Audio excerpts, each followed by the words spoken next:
Mon nom est Bruno Guglielminetti. J'ai la chance d'animer ce podium blanc pendant toute la durée de la journée. Je me présente, je suis l'animateur du podcast d'actualité numérique Mon Carnet.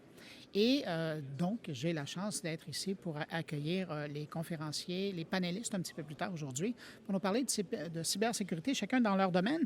Cette fois, on va passer les 30 prochaines minutes avec Theo Zafirakos, qui est CISO pour Terranova Security. Et il nous pose la question, nous invite à réfléchir à comment instaurer une culture organisationnelle soucieuse de la cybersécurité. C'est un défi particulièrement aujourd'hui, autant pour les CISO que même pour les gens de la direction et même d'autres sphères dans l'organisation des entreprises, des organisations. Alors, je cède tout de suite la parole à M. Theo Zafirakos pour sa présentation. Merci beaucoup. Merci. Hello and thank you and welcome everyone to this presentation on how to establish a cybersecurity aware culture. And if I had to make a prediction, culture and cybersecurity culture is going to be one of the buzzwords for 2022. We hear it very, very often. So, organizations have to understand what does it take to build a cybersecurity aware culture within the organization. We have to understand what motivates employees, what motivates users, what motivates citizens to become part of this cybersecurity aware culture. The same way that there is the culture of cyber criminals, well, we have to establish the same similar culture within our lives, our employees, our partners, and everybody around us. So, how do we do this? How do we understand what users want, what users perceive as their responsibility for cybersecurity, their understanding, and their expectations in order to achieve this objective?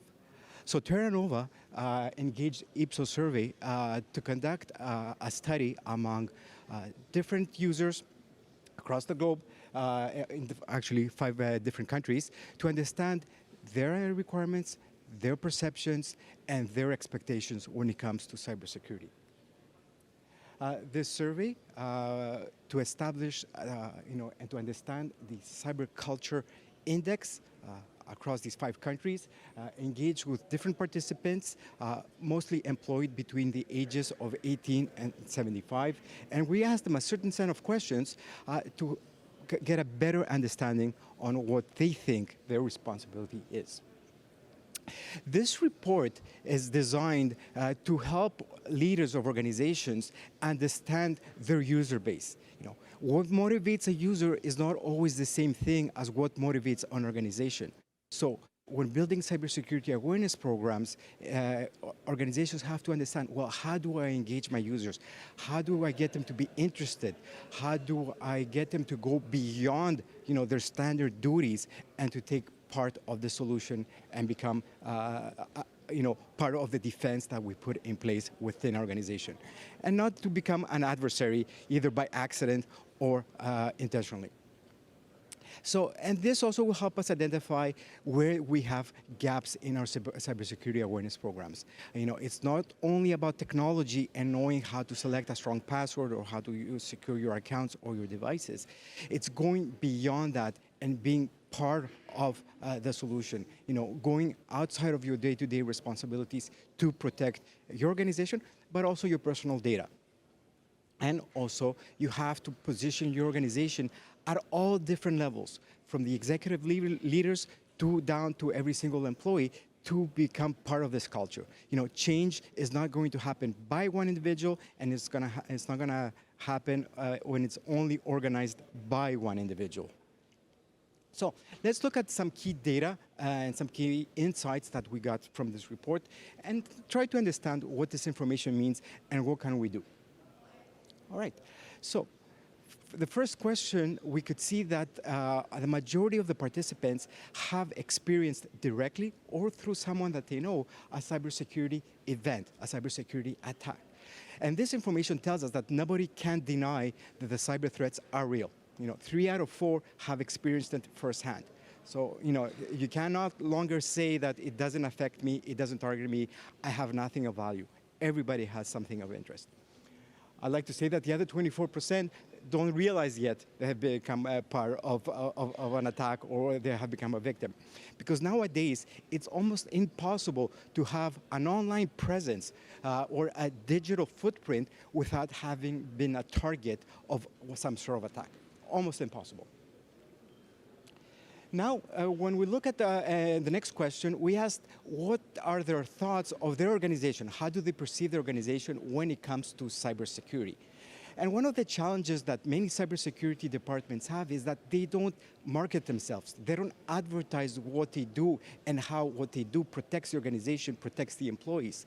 And a lot of users perceive, very little users perceive the organization as having a strong security knowledge, strong security maturity. You know, as simple as being able to shop online. Well, we could do that because of HTTPS, because we have secure systems, right? So how many other things are we enabling our employees, our clients, and our businesses to do online just because we're leveraging cybersecurity controls? So security departments have to take also a little bit of marketing within their organization to demonstrate what they do and what they do well and how that benefits their organization, their employees, and their clients. Now, when we look at awareness training, less than half say that they have organizations that have mandatory training. And mandatory is a very interesting concept because mandatory is only as strong as your consequences. You can't say something is mandatory without having relevant consequences. They could be severe, they could be mild, but you have to have some kind of actions in place. So only 40% of organizations had mandatory training. You know, and if the training is not mandatory, then it's not important for my organization, I'm not gonna do it. So we do encourage organizations to implement, you know, not everything has to be mandatory. Certain activities need to be mandatory, and also explain, well, these are the consequences for non-compliance, and making sure that you have the appropriate departments, team managers responsible for following up and applying consequences. It's not up to IT or whoever is managing the program to do that follow-up and apply the consequences. And also with the latest trends of remote working, working from home, individuals feel that they've been more targeted, more affected by cyber attacks. The cyber criminals have adapted their tactics, you know, based on their work environment, using scenarios that take advantage of the remote workforce. The employees who are working from remotely, now they have an additional challenge. You know, they are in an environment that maybe doesn't have the same physical security, network security. They happen to be the administrators of the home network. Well, is the home network as secure as the office network? You know, I connect my corporate device on my home network. Well, what else lurks on there? We don't know. So, and also it's a lot more difficult to get help. When I'm working from home, I don't have a colleague next to me that I could reach out to get more information or to ask him a question or to validate a specific request. So it also offers a challenge for organizations to be able to deliver those key messages and also keep their employees informed of the latest threats. Now let's look at some local data and in terms of being concerned about cybersecurity. You know, anybody that we will ask, you know, they will feel concerned about the personal information a lot more than they would about their company's information, although they forget that the company pays their salary, they may have invested in their own company. So, you know, the viability of your own employer is as important as yours, because if they cannot pay your salaries, then you cannot support your family. So it's very important.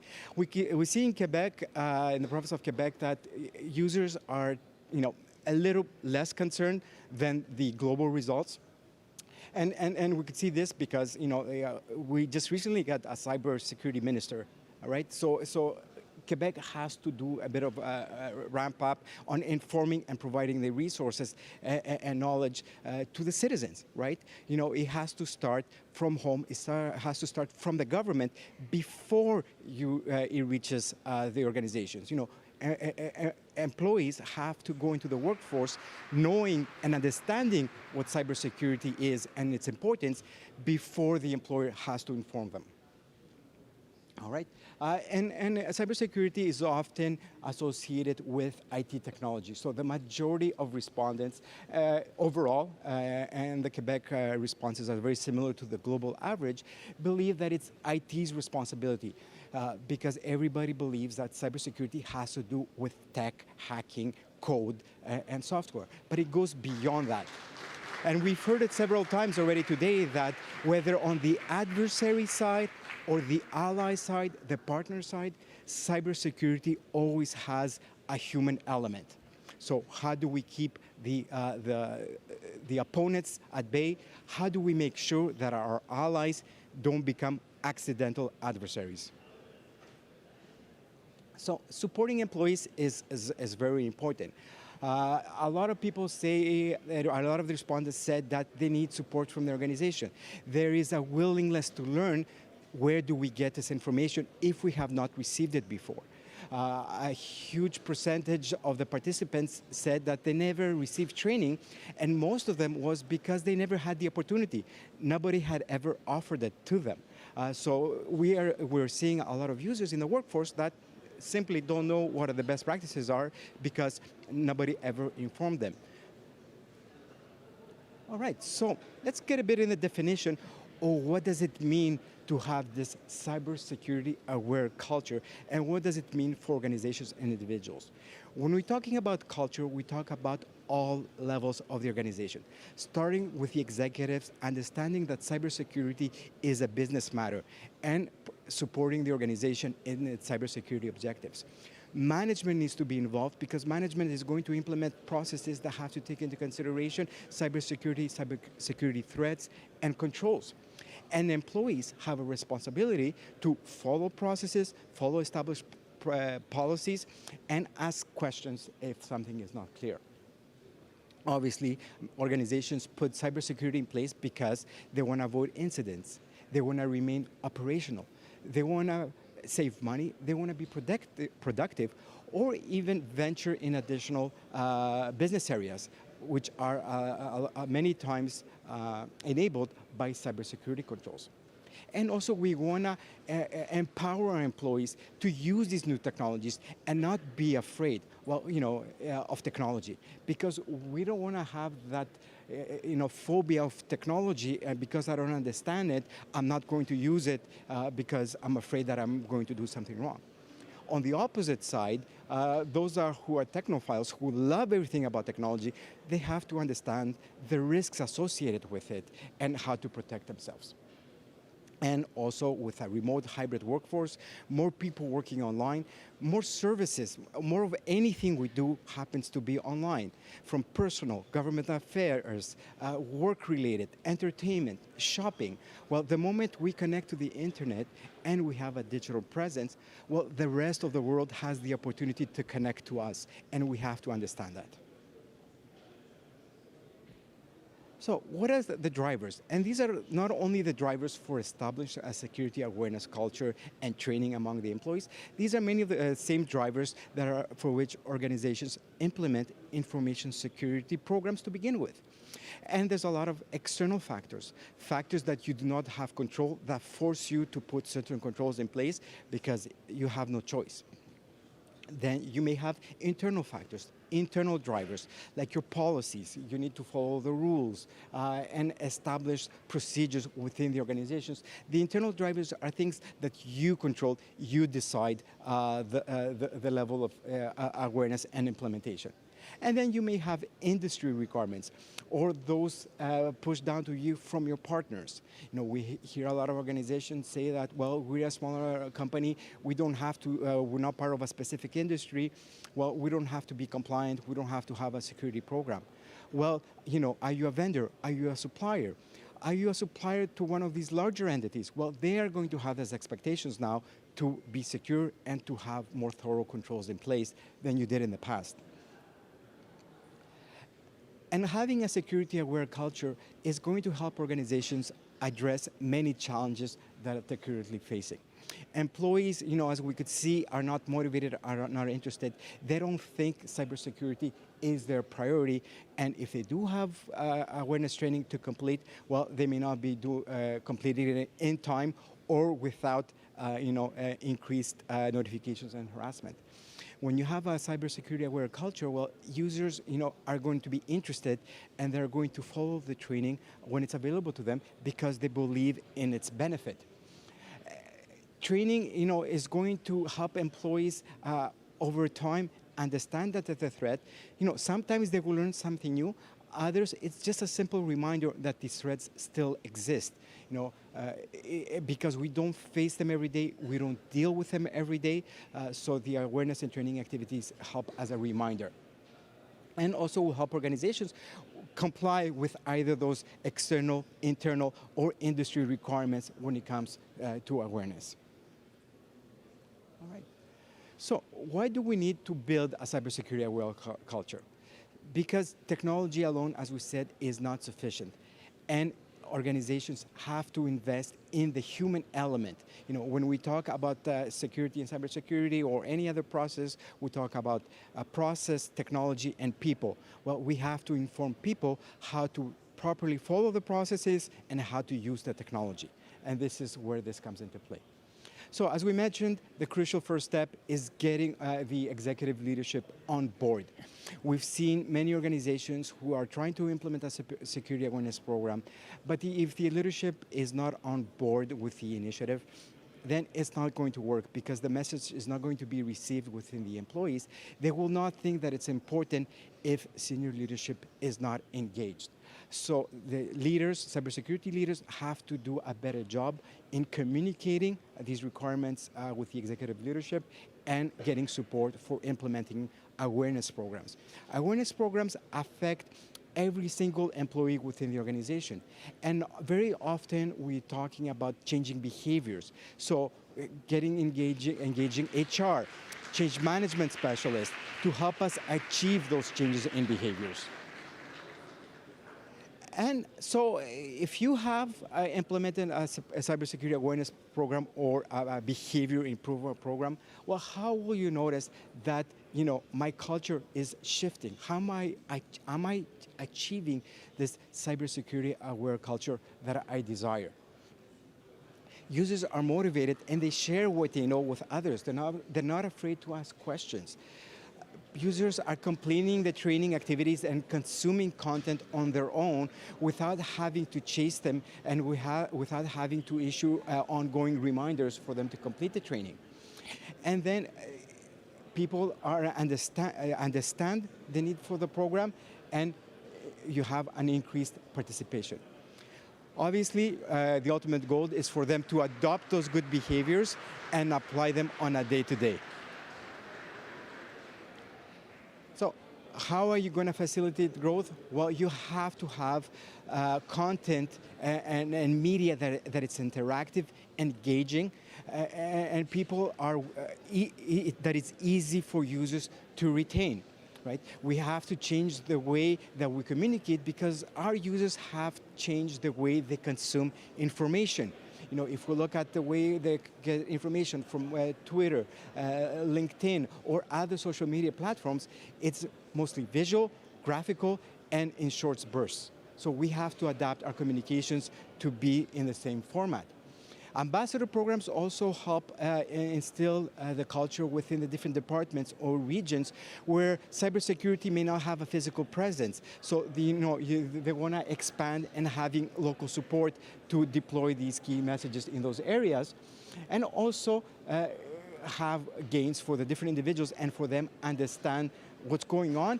And we are willing to collaborate with future controls and requirements and policies that are put in place. Creating virtual exercises where users could be immersed in the experience will offer a better learning experience. And also having gamification, competition with what you do will also help users participate and willing to adopt these best practices.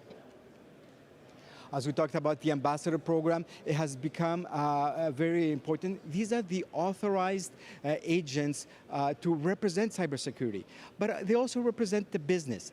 They become a two-way channel where they interpret security requirements to the business users, and also they take business requirements and they could interpret them back to the security team, so there is a collaboration and a joint understanding of what it means to do cybersecurity for the different units. Also, ambassadors could help organizations that have small security teams and don't have the capacity to manage the awareness and the communications. So by expanding the reach with an ambassador program, well, you get additional contributors that could help you deliver your message.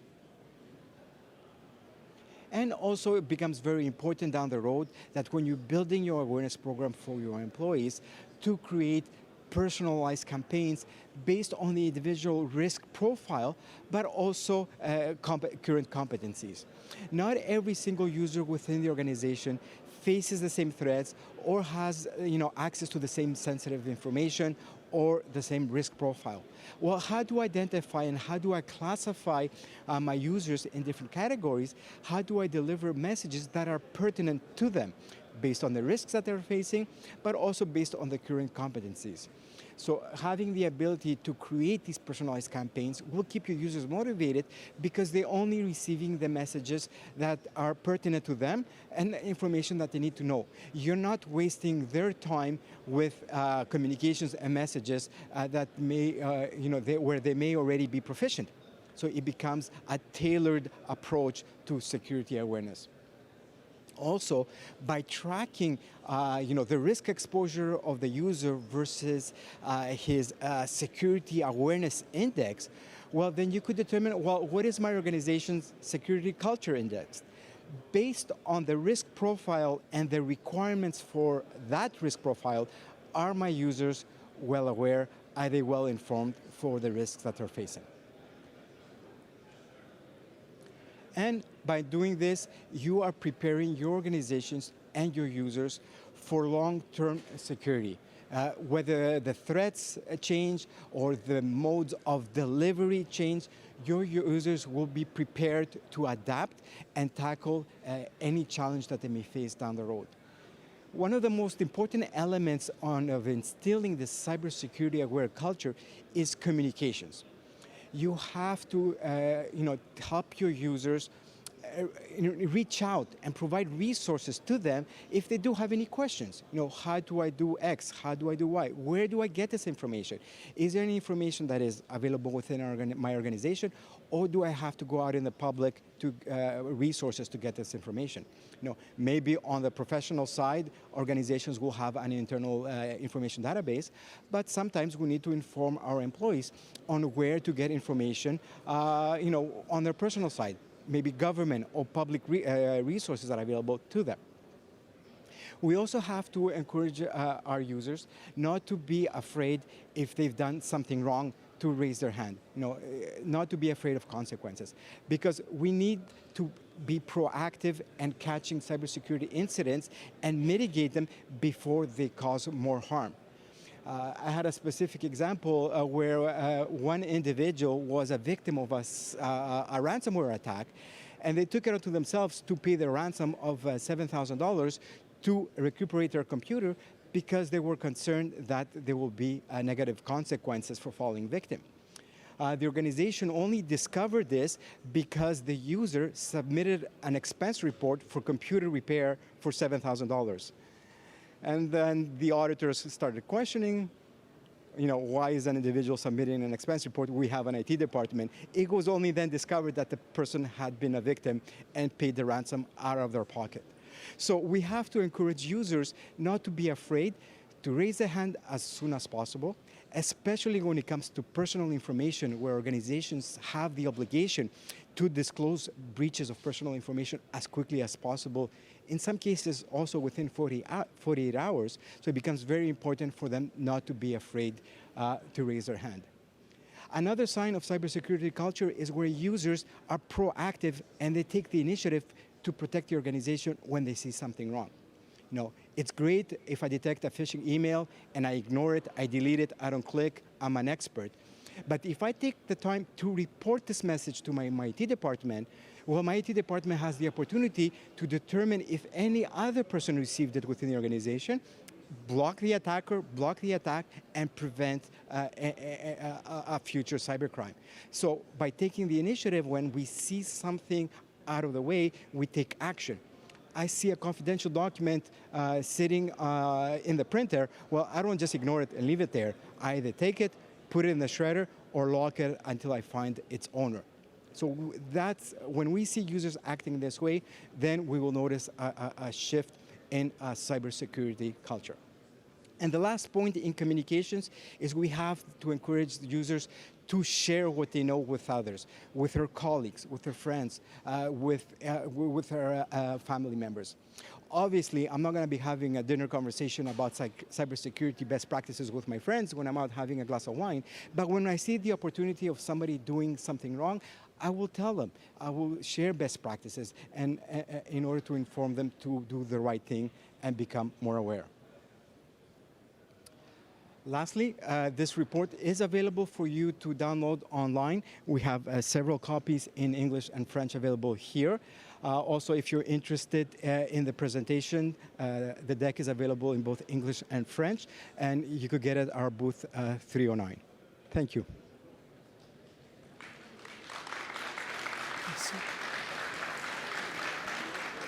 We have time for a couple of questions, if there's any questions. Il nous reste encore du temps pour des questions. Je vous demanderai de vous rendre au microphone, s'il vous plaît, pour poser la question.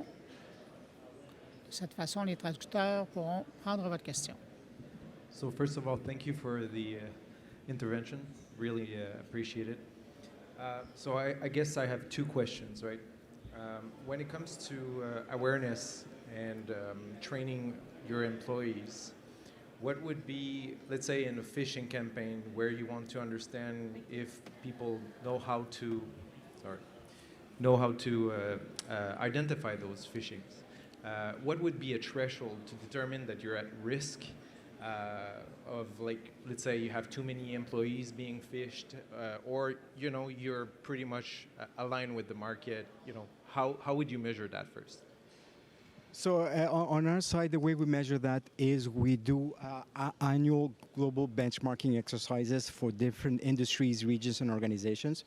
And we invite organizations to participate in that benchmarking exercise. But for each organization, we recommend that you benchmark yourself first with yourself. What is my starting point, and am I seeing an improvement over time?